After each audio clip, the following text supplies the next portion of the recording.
Bismillah, Assalamualaikum warahmatullahi wabarakatuh. Alhamdulillah, hamdan katsiran thayyiban mubarakan fi kama yuhibbu rabbuna yarda. Asyhadu an la ilaha illallah wa asyhadu anna Muhammadan abduhu wa rasuluhu la nabiyya wa la rasulahu amma ba'd. Segala puji syukur atas kehadirat Tuhan Yang Maha Esa. Berkatnya kita dapat berkumpul pada Zoom ini dengan keadaan sehat dan dapat mendapatkan luang waktu. Salawat serta salam semoga tercurahkan kepada baginda Nabi kita Nabi Muhammad SAW serta para sahabatnya dan para umatnya hingga akhir zaman. Uh, Perkenalkan, nama saya Isal Gifar Ahmad. Pada video kali ini saya bertindak sebagai moderator untuk presentasi proyek akhir basis data retail shop untuk menjelaskan perancangan IRD, ILS, table, dan database untuk retail shop dengan MySQL. Presentasi ini dilaksanakan oleh kelompok 8 yang beranggotakan. Yang pertama ada Ilham Saputra, kedua ada Rangga Mukti Daniswara, yang ketiga ada Afifah Rizky Ardi, yang keempat ada Isa Gifari Ahmad, dan yang terakhir ada Angelina Isabella Kurniawan. Oke, di sini sebelum next ke selanjutnya, kita akan membahas sedikit latar belakang apa yang mendasari kita untuk membuat database ini. Dalam era globalisasi dan digitalisasi saat ini, toko retail perlu memiliki sistem basis data yang efisien untuk mengelola data dengan baik. Penggunaan database management system (DBMS) memberikan manfaat seperti peningkatan efisiensi penyimpanan data, analisis data mendalam, dan dukungan keputusan berbasis data. Rancangan basis data yang baik membantu toko retail mengelola inventaris, mengoptimalkan rantai pasokan, memahami perilaku pelanggan, dan beradaptasi dengan perubahan pasar. Meskipun menghadapi tantangan seperti fluktuasi stok dan persaingan ketat, DBMS yang dirancang dengan baik dapat membantu toko retail mengatasi berbagai kendala. Nah, boleh di-mention lagi. Tadi ada mengenai analisis data mendalam dan dukungan keputusan berbasis data. Nah, mungkin dukungan keputusan berbasis data ini ramai dipakai di startup dan perusahaan-perusahaan lain yang bagaimana ketika mereka melihat stok mana aja yang sudah habis, terus stok mana yang laku di bulan ini, itu dapat diketahui oleh rancangan basis data yang baik, sehingga oleh karena itu kita juga ingin mengimplementasikan uh, untuk ilmu ilmu yang kita dapatkan pada perkuliahan basis data lanjutan. Untuk itu kita langsung ke sub pembahasannya aja. Untuk sub pembahasannya, yang pertama ada rancangan IRD Retail Shop, kedua ada transformasi LRS, ketiga ada rancangan table, keempat ada rancangan DBMS, kelima ada aspek teknis, keenam ada aspek ekonomi, ketujuh ada aspek politik organisasi, dan terakhir ada perangkat lunak pembangunan aplikasi.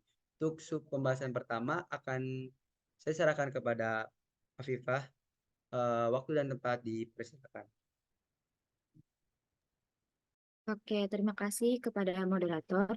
Jadi untuk sub pembahasan yang pertama di basis data retail shop ini ada rancangan IRD. Rancangan IRD retail shop ini terdapat 5 entitas yaitu gudang, barang, pegawai, transaksi, dan pelanggan. Nah, antar entitas ini memiliki korelasi ataupun hubungan.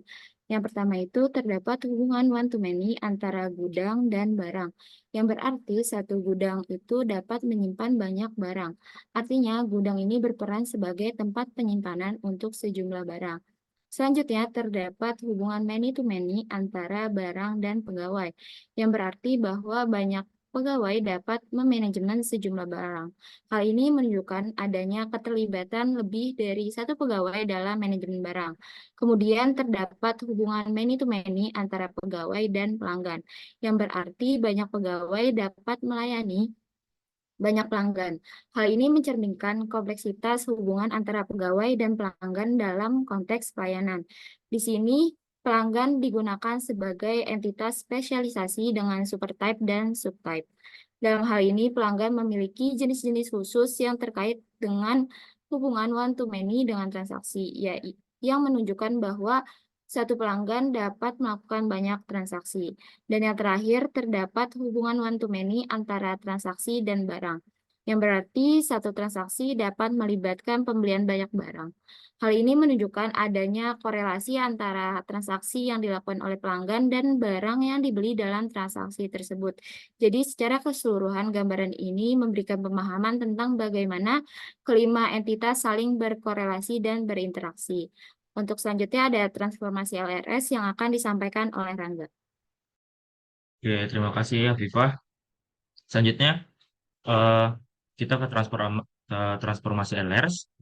Sebelumnya, mungkin yang menonton video ini bisa di backward terlebih dahulu, karena patokan dari LRS ini tentunya adalah dari si ERD yang tadi dibahas oleh Afifah ya. Nah, di sini ada announcement dulu nih di bawah ini. Di sini dinyatakan bahwa membuat tabel dari ERD berdasarkan korelasi antara entitas satu dengan yang lainnya. Nah, jika terdapat korelasi many to many, maka dibuatkan tabel baru berisi atribut primary key, korelasi yang bersangkutan, dan dijadikan sebagai foreign key. Nah, jika korelasinya one to many, maka salah satu tabel entitas akan diberikan referensi. Jadi, tadi bagian ERD tersebut ada relasi yang many to many kan. Makanya relasi many to many itu dibuatlah tabel di sini manajemen ya kan. Lalu juga ada many to many antara pegawai dan pelanggan itu pada relasi melayani. Jadi dibuat juga nih di sini tabelnya melayani. Nah, untuk relasi yang lain tidak dibuat tabel karena ya seperti penjelasan di bawah ini ya mereka karena itu adalah relasinya one to many kan. Jadi tidak perlu dibuat tabel tapi ya hanya butuh referensinya aja deh. Nah, mungkin kita ke pegawai dulu aja, biar nggak terlalu berantakan pembahasannya. Kita ke tabel pegawai, di sana terdapat primary key-nya, yaitu ID pegawai, dengan nama, posisi, gaji, dan jabatan ya. Lalu di sana ada sebuah tabel manajemen ya kan, yang dimana tabel manajemen ini menghubungkan antara barang dan si pegawai gitu. Jadi karena relasinya many to many, maka dibutuhkanlah referensi dari dua tabel tersebut. Maksudnya dua tabel barang, antara tabel barang dan tabel pegawai. Nah, di manajemen ini juga terdapat stok dan ditambahkan stok.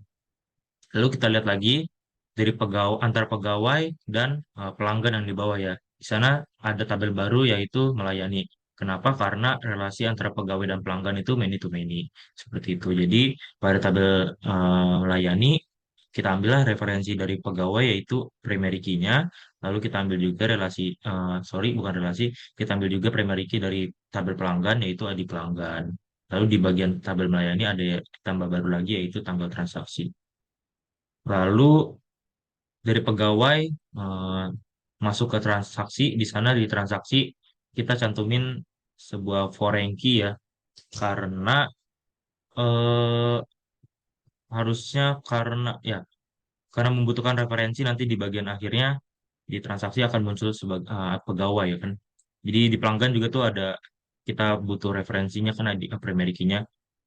Oke, lanjut tadi barang udah ya ke sana. Oke, sekarang barang ke kiri ke gudang. Di bagian gudang, kita ambil referensi dari primary key-nya barang karena nanti di gudang ini ya isinya barang-barang yang ada di tabel barang gitu. Lalu di transaksi juga terdapat referensi ID barang ya karena relasi antara barang dan transaksi ini one to many jadi kita butuh juga referensinya agar nanti juga di transaksi ada juga nih barang yang dibeli itu apa gitu seperti itu contohnya. Mungkin selanjutnya akan dijelaskan oleh Angel terkait rancangan tabelnya. Baik, terima kasih kepada Rangga yang telah mempersilahkan saya. Selanjutnya kita akan masuk ke rancangan tabel. Nah, pada rancangan tabel basis data retail shop kali ini, pembuatan tabel digunakan berdasarkan LRS yang telah dibuat, seperti yang Rangga bahas pada slide sebelumnya. Lalu, jika terdapat spesialisasi yang ada di ERD, maka akan dipisahkan secara spesifik pada tabel.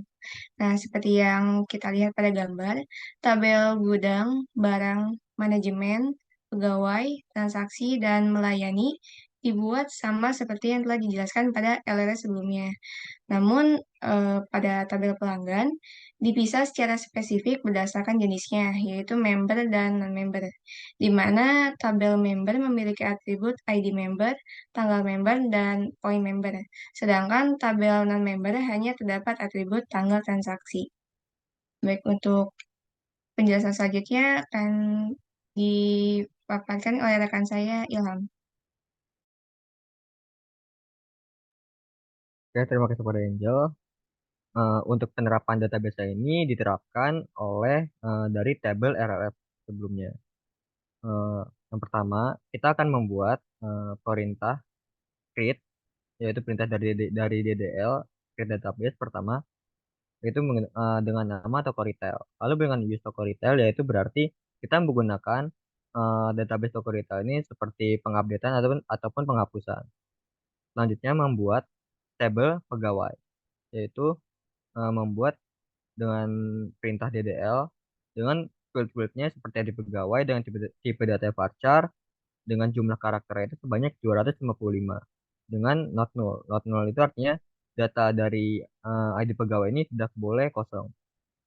Lanjut seperti field nama pegawai, posisi pegawai, dan gaji pegawai. Gaji pegawai ini dengan tipe data integer lalu not null. Sama seperti sebelumnya tidak boleh kosong rekornya. Lalu jabatan pegawai dengan tipe data varchar. Selanjutnya dari tabel pegawai ini primary key-nya adalah ID pegawai. Lalu kita masukkan record pada field tabel pegawai dengan perintah DML. Dengan perintah insert pinto pegawai itu dari tabelnya lalu dengan masukkan field-fieldnya yaitu seperti ID pegawai, nama pegawai, posisi pegawai, gaji pegawai, dan jabatan pegawai. Kita masukkan recordnya seperti ID pegawainya itu dari PGW 1 sampai PGW 5, itu pun seterusnya seperti nama pegawai dan seterusnya. Lanjut, pembuatan tabel selanjutnya itu tabel barang. Dengan primary key-nya adalah ID barang dan foreign key-nya itu adalah eh, dengan primary key-nya itu adalah ID barang dan foreign key-nya itu adalah ID pegawai. Referensinya itu dari tabel pegawai dengan field-nya itu tabel ID pegawai. Lalu kita masukkan perintah record pada tabel barang dengan perintah DML yaitu insert info dengan terdiri dari field-fieldnya itu ID barang, nama barang, jenis barang, merek barang, jumlah barang, harga barang, dan ID pegawai. ID pegawai sini kita masukkan sebagai foreign key dari tabel barang. Lanjut, sini kita membuat tabel transaksi. Dengan primary key-nya adalah ID transaksi dan foreign key-nya itu dari ID pelanggan dengan referensinya dari tabel pelanggan, lalu foreign key ID pegawai dengan referensi dari pegawai, dan foreign key ID barang dari referensi barang. Selanjutnya kita masukkan perintah DML yaitu insert info pada tabel transaksi terdiri dari ID transaksi, tanggal transaksi, jumlah, total harga, ID pelanggan, ID barang, dan ID pegawai. Lanjut yaitu membuat tabel gudang, yaitu digunakan primary key-nya adalah ID gudang. Lalu kita masukkan perintah DML menggunakan insert info terdiri dari ID gudang dan kapasitas gudang. Kapasitas gudang ini terdiri dari eh, ID gudang yaitu GDG01 dan 100. 100 ini berarti ada 100 ton. Lanjut, sini kita menggunakan tabel pegawai. Tabel pegawai ini kita gunakan sebagai denormalisasi dari database kita. Gunanya adalah untuk mengefisiensikan pencarian data dari manajemen barang dan pegawai. Lalu dengan terdiri dari primary key-nya adalah ID barang dan ID pegawai. Lalu dimasukkan foreign key-nya dari ID barang dengan referensinya adalah tabel barang. Lalu foreign key dari ID pegawai dengan referensi pegawai. Selanjutnya kita masukkan record pada tabel barang pegawai menggunakan DML yaitu insert into barang pegawai dengan terdiri dari ID barang dan ID pegawai. Kita masukkan ID barangnya yaitu 1 sampai 5 dan ID pegawainya itu yang manajemen dari barang-barangnya yaitu PGW 04 dan PGW 05. Untuk selanjutnya, untuk materi selanjutnya akan dijelaskan oleh teman saya yaitu Rangga.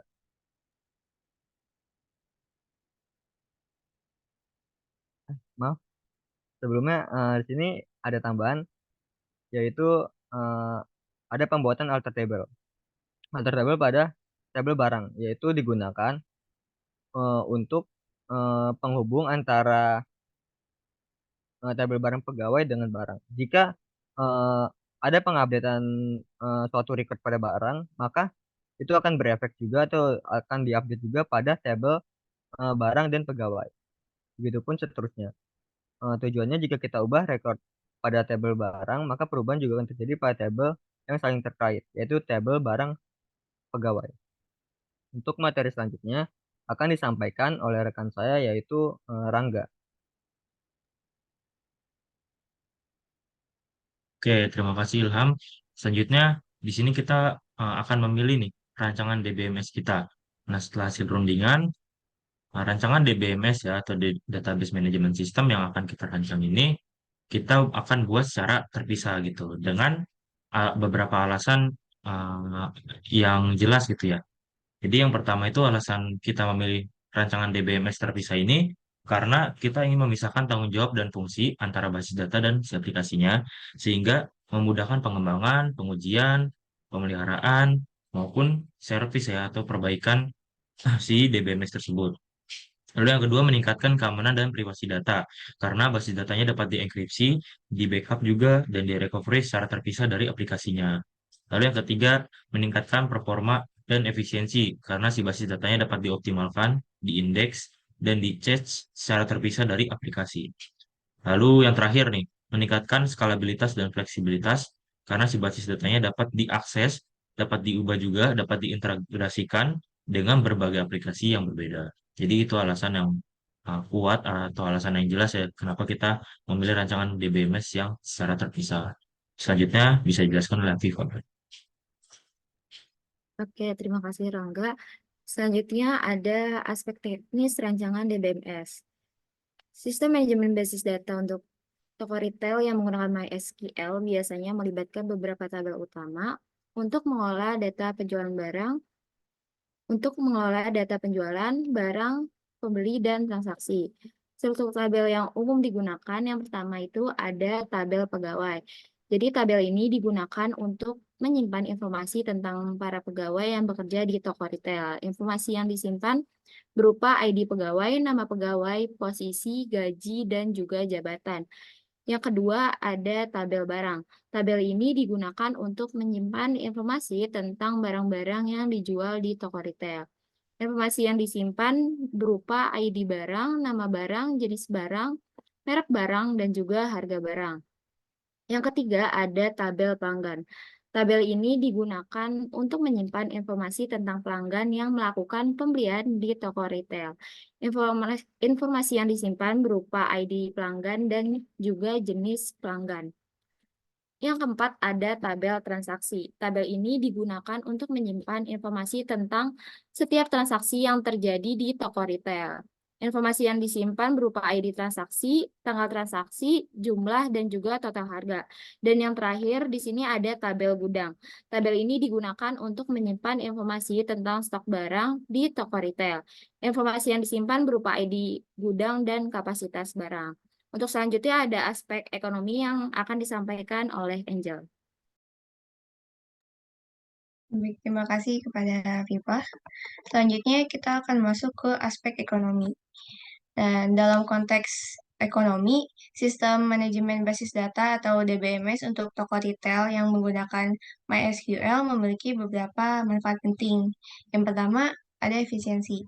DBMS memungkinkan toko retail untuk mengelola data penjualan, inventaris, dan pelanggan dengan lebih efisien. Dengan menggunakan database, data transaksi penjualan dapat dikelola dengan lebih baik, aman, efektif, dan efisien, serta memudahkan dalam pembuatan laporan dan pengambilan kebijakan. Kedua, analisis penjualan. DBMS memungkinkan toko retail untuk melakukan analisis penjualan, mendapatkan informasi stok produk, mengidentifikasi tren pasar, melacak riwayat penjualan, hingga memudahkan dalam pembuatan laporan. Ketiga, penghematan biaya. Menggunakan MySQL sebagai DBMS adalah pilihan yang ekonomis karena MySQL adalah perangkat lunak sumber terbuka yang gratis untuk digunakan. Ini berarti toko retail dapat menghemat biaya lisensi perangkat lunak. Keempat, keandalan dan skalabilitas. MySQL dikenal karena keandalan dan kemampuan untuk menangani sejumlah besar data. Yang penting bagi toko retail yang mungkin memiliki ribuan transaksi setiap hari. Dan yang terakhir ada integrasi. MySQL dapat diintegrasikan dengan berbagai aplikasi dan bahasa pemrograman seperti PHP, di mana memungkinkan toko retail untuk membangun aplikasi penjualan yang kompleks dan custom. Selanjutnya, aspek selanjutnya akan dipaparkan oleh rekan saya, Isa. Kepadanya silakan. Baik, terima kasih pada Angelina. Untuk pembahasan selanjutnya itu adalah aspek politik organisasi rancangan DBMS. Aspek politik organisasi dalam penggunaan sistem manajemen basis data seperti MySQL di toko retail dapat mencakup beberapa faktor berikut. Yang pertama ada kebijakan privasi. Untuk penggunaan data itu perlu kebijakan privasi yang sudah diatur oleh perundang-undangan, yang mana data pelanggan itu, misalkan contohnya itu seperti data pelanggan, gimana sih kebijakan privasi, apa yang boleh disebar, apa yang boleh kita tampilkan dan lain sebagainya, itu salah satu contoh dari kebijakan privasi. Selanjutnya itu ada pengambilan keputusan. Nah, untuk pengambilan keputusan ini sebenarnya kepentingan untuk seorang pimpinan gitu, pimpinan misalnya pimpinan pada startup gitu atau perusahaan-perusahaan yang telah mengimplementasikan DBMS ini, yang mana nanti banyak sekali keputusan-keputusan seperti mengganti karyawan atau mungkin merubah stok yang tadinya stok ini perlu dikurangi atau perlu ditambahkan, itu kita dapat melihatnya dari rancangan sistem manajemen basis datanya. Itu ada keamanan data. Nah, untuk keamanan data ini juga bagaimana sih untuk merancang keamanan datanya itu, siapa aja yang boleh mengakses, seperti apa harus diaksesnya, apakah butuh password dan lain sebagainya. Jadi keamanan data ini bagaimana si sistem manajemen basis datanya, perancangannya bisa melindungi data-data yang ada di dalamnya. Dan juga ada akses data. Nah, untuk akses data ini ya pembagian gitu. Siapa yang bisa mengakses data pelanggan, siapa yang bisa mengakses data admin, siapa yang bisa mengakses stok-stok barang, itu perlu dirancang gitu untuk untuk algoritmanya dan lain sebagainya. Nah, yang terakhir itu ada penggunaan data. Nah, penggunaan data ini bisa kita implementasikan untuk melihat siapa sih pelanggan yang sering membeli. Jadi kita bisa tawarkan, jika teman-teman tahu gitu, mungkin diimplementasikan di dalam aplikasi Telkomsel gitu, aplikasi provider kartu dan aplikasi-aplikasi e-commerce, yang mana selalu beda antara pengguna satu dan pengguna lain untuk penawarannya gitu. Apa sih kebiasaan seorang itu kan perlu perlu dirancang ketika mereka mencari, dan ini berkaitan dengan data science yang sedang tren sekarang. Jadi politiknya, yaitu yang dimaksud politiknya ada bagaimana perusahaan atau mungkin startup ini dapat sesuai gitu, maksudnya dapat sesuai tujuannya gitu. Untuk mencapai tujuannya itu bagaimana caranya. Nah, untuk itu selanjutnya ada pembahasan mengenai, bisa di next, untuk perangkat lunak pembangunan aplikasi. Nah, setelah sudah dibahas gitu, jadi kita juga merancang untuk pembentukan di perangkat lunak pembangunan aplikasi. Untuk pengembangan aplikasi basis data, software yang kami pilih untuk kebutuhan database yang dirancang secara terpisah adalah Java. Java biasa digunakan sebagai bahasa pemrograman untuk mengembangkan aplikasi yang terpisah dari database. Java menggunakan JDBC, Java Database Connectivity, untuk terhubung ke berbagai jenis database. Yang pertama itu yang perlu dibangunnya itu desain database-nya. Nah, desain database-nya seperti apa? Itu nanti sesuai dengan bagaimana kita merancangnya. Yang kedua ada pilih DBMS. Nah, untuk pilih DBMS-nya tuh apa itu menggunakan. Oracle, MySQL, MariaDB dan lain sebagainya. Terus pilih DBMS-nya tuh yang apakah yang OOP dan lain sebagainya gitu. Selanjutnya juga buat koneksi database. Nah, buat koneksi database-nya itu ya gimana agar kita bisa mengoneksikan database kita dengan aplikasinya gitu. Jadi nanti ketika aplikasi ini bisa diakses, nah si database ini juga bisa tersimpan pada aplikasi database-nya. Selanjutnya ada implementasi CRUD. Nah, implementasi CRUD ini juga bisa dikaitkan dengan perancangan database untuk implementasi, untuk meng-create table dan lain sebagainya. Terus untuk read, untuk membaca data, terus untuk update data juga, untuk mendelete data dan lain sebagainya, itu kan perlu dirancang di dalam pembangunan aplikasi. Setelah ada pengembangan UI. Nah, untuk pengembangan UI ini ya perlu diintegritaskan antara front end dengan back end untuk apa ya, ada API-nya gitu, ada REST API-nya kalau kita bicara mengenai ini. Itu ada application, ada penghubung, ada jembatannya lah. Secara mudah itu ada jembatannya antara uh, back end dengan front end untuk menuju ke database-nya. Satu ada integrasi dengan aplikasi. Nah, ini yang tadi kita bahas itu API. Satu ada pengujian. Nah, setelah sudah dirancang semuanya, satu kita uji gitu berapa efektivitas, keamanan dan lain sebagainya, itu perlu diuji. Karena apa? Sebelum kita uh, melanjutkan untuk deployment ya perlu diuji gitu seberapa efektif untuk aplikasinya. Setelah semuanya selesai itu ada deployment. Nah, mungkin sekian pembahasan dari kita untuk project akhir basis data retail shop ini.